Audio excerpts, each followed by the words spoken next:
بنرحب بحضراتكم في مقر الرسمي لحملة حمدين صباحي رئيسا لمصر 2014. معاكم منى سليم عضو الهيئة العليا للحملة وعضو اللجنة الإعلامية.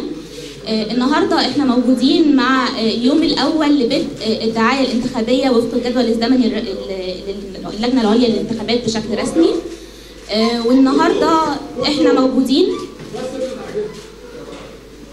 احنا موجودين في حلقة جديدة من حلقات التأييد والتأكيد الثوري لحركات وحملات وأشخاص وثوريين كانوا هم دايما وقود هذه الثورة، وبيكملوا دورهم اليوم بإعلانهم تأييدهم لأستاذ حمدين صباحي رئيسا لمصر 2014.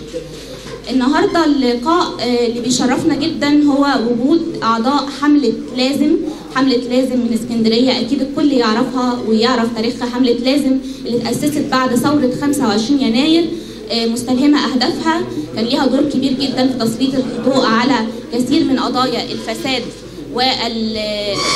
والانتهاكات للمجتمع الثوري وللمجتمع المصري بشكل عام في اسكندرية، وفي الحديث عن تشريع قوانين لمكافحة الفساد، وكان ليها دورها في 30 يونيو وفي استقبال حركة تمرد والمساهمة فيها بشكل رئيسي في اسكندرية. النهارده حملة لازم موجودة معانا بمؤسسينها بمنسقيها بمسؤولي العمل الجماهيري مشرفينا يعلنوا موقفهم من تأييد حملة حمدين صباحي وأسبابهم وخططهم.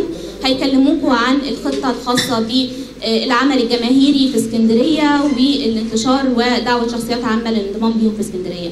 الكلمة الأولى هتكون للأستاذة سارة عرفات منسق حملة لازم في اسكندرية.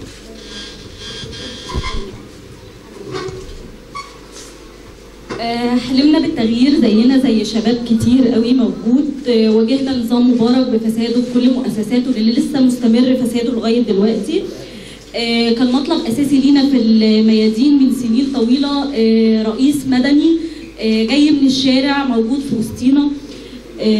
كان في طريقنا للتغيير وتعبنا من الناس اللي تجرت بدم الثوره ودم شهدائنا، وده سبب وجودنا النهارده في مواجهه كمان علشان نختار رئيس مدني جاي من الشعب وجاي من الميدان.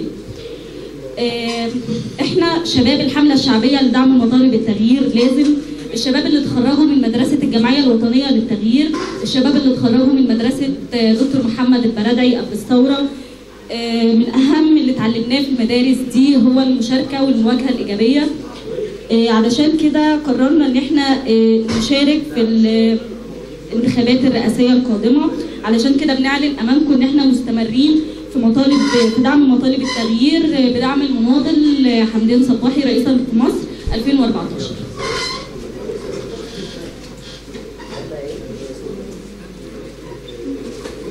نشكر أستاذة سارة وبيان حملة لازم اللي هو اختصر قصة.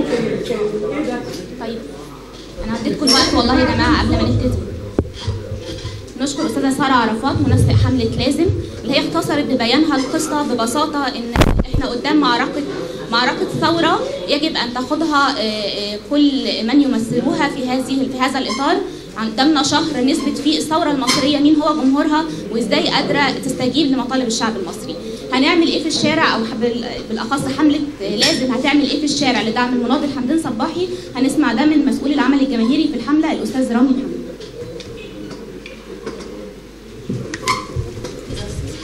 بسم الله الرحمن الرحيم. الحملة عندنا محضرة مجموعة فعاليات من شرق الغرب اسكندرية. هدفنا منها ان احنا نوصل رساله جديده للناس اللي هتنزل ان شاء الله الانتخابات الرئاسيه المره دي. وهي الحمله بتاعتنا عباره عن مجموعه جرافيتي من شرق الغرب اسكندريه هتبقى دعما للحمله بتاعت مناضل حمدين صباحي. احنا هدفنا يعني ان احنا يجي مرشح مدني، مش مدني بس، مدني ومنتمي للثوره، منتمي لاهدافها، منتمي للفئه اللي قامت علشانهم الثوره اللي هي نفسها تتعلم وتتعالج والكلام اللي احنا عارفينه. بس شكرا.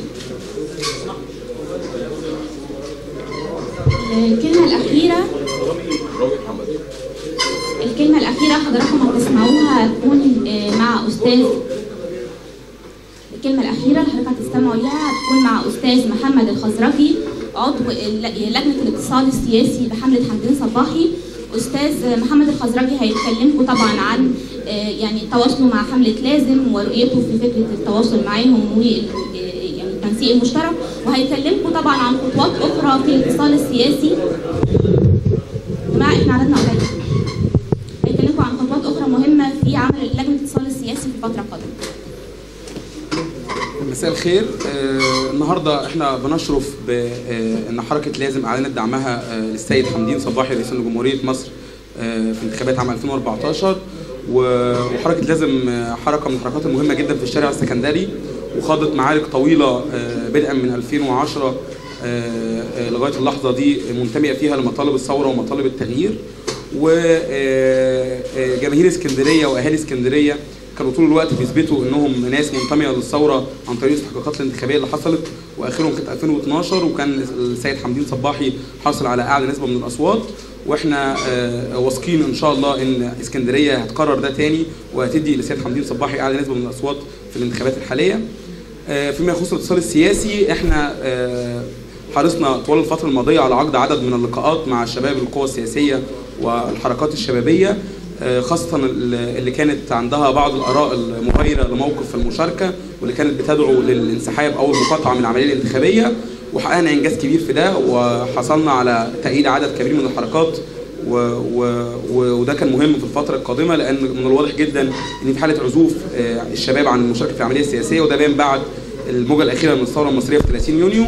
طول الوقت شايفين إن الشباب اللي بيمثلوا 60% من الكتل التصويتية للمجتمع المصري قادرين انهم يغيروا المعركه وقادرين انهم يحسموا النتيجه لصالحنا. وطول الوقت كنا وما زلنا وهنبقى بنتواصل مع الحركات الشبابيه في لجنه التواصل السياسي، وان شاء الله في عدد من المؤتمرات الصحفيه تعقدها اللجنه الفتره القادمه بدعم حركات شبابيه ومجموعات ثوريه بتنتمي للشعب المصري وبتدافع عنه وعن طبقاته الاجتماعيه في الفتره القادمه ان شاء الله. وشكرا جزيلا لكم. بننهي مع حضراتكم بان احنا بنقول باسم الثوره وباسم كفاحي انا صوتي الحمدين صباحي في انتظار لقاءات اخرى هيعلن فيها اطياف الصف الثوري بعد حزب الدستور وبعد التحالف الشعبي وبعد الاشتراكيين الثوريين وبعد حركه لازم في انتظار باقي اطياف الصف الثوري وحزب العمل لاعلان استاذ حمدين صباحي المناضل حمدين صباحي رئيسا لمصر 2014 ان شاء الله. شكرا جدا لكم.